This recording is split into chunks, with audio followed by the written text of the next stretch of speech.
présentation commentée, écoutez, là, surtout lorsque c'est une formation en ligne, ce n'est pas la planète entière qui va voir ce que vous faites.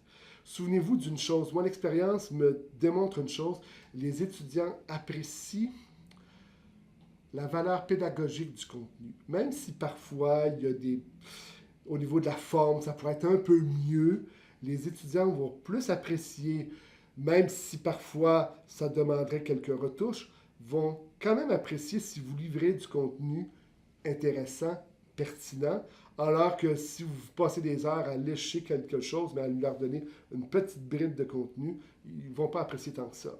Donc, c'est la pertinence de ce que vous faites. Puis par rapport aux présentations commentées, il y a 3 choses que vous pouvez faire. Écoutez, on peut prendre une présentation PPT, là, un vulgaire PowerPoint, là, puis juste ajouter sa voix. Il y a une fonctionnalité dans PowerPoint qui nous le permet. Et vous pouvez le mettre en ligne par la suite. Si vous voulez ajouter votre image ou si vous voulez ajouter un commentaire aussi, vous pouvez utiliser un logiciel qui s'appelle Knovio, qui permet simplement d'ajouter à votre présentation du son, votre voix et votre image aussi. Ça peut être intéressant aussi aux étudiants de voir votre portrait de temps en temps, qui semble que c'est vous qui êtes derrière tout ça aussi. Puis, il y a des petits logiciels, je pense à Libre de droit, je pense entre autres à Gene, qui permet aux étudiants, là, c'est une capture d'écran.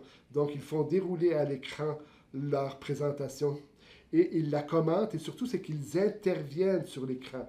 Ils peuvent ajouter de la couleur, surligner, souligner, dessiner, et les gestes que vous posez sur votre diapositive sont enregistrés en même temps que votre voix. Donc, pour des démonstrations, c'est particulièrement intéressant.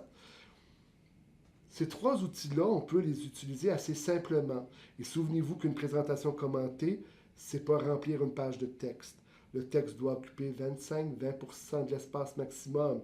C'est vraiment des grandes lignes, c'est la structure de votre exposé, c'est les éléments essentiels de votre exposé, c'est les graphiques que vous présentez, c'est les schémas, c'est les images que vous présentez. C'est aussi la conceptualisation de ce que vous allez transmettre aux étudiants. Et ça, c'est toujours intéressant de leur présenter les concepts avec lesquels vous travaillez. Et une présentation se prête bien à ça. Surtout qu'on peut avoir travaillé avec un logiciel de schéma de concept, puis d'importer dans notre PPT nos schémas de concept. Mais on n'est pas obligé de tout faire en même temps.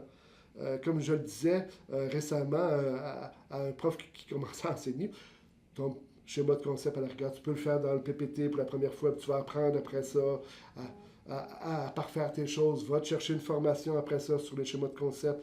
N'essaie pas de tout faire en même temps. Choisis ce qui est prioritaire par rapport à tes objectifs d'apprentissage, par rapport à ce que tu veux faire aux étudiants.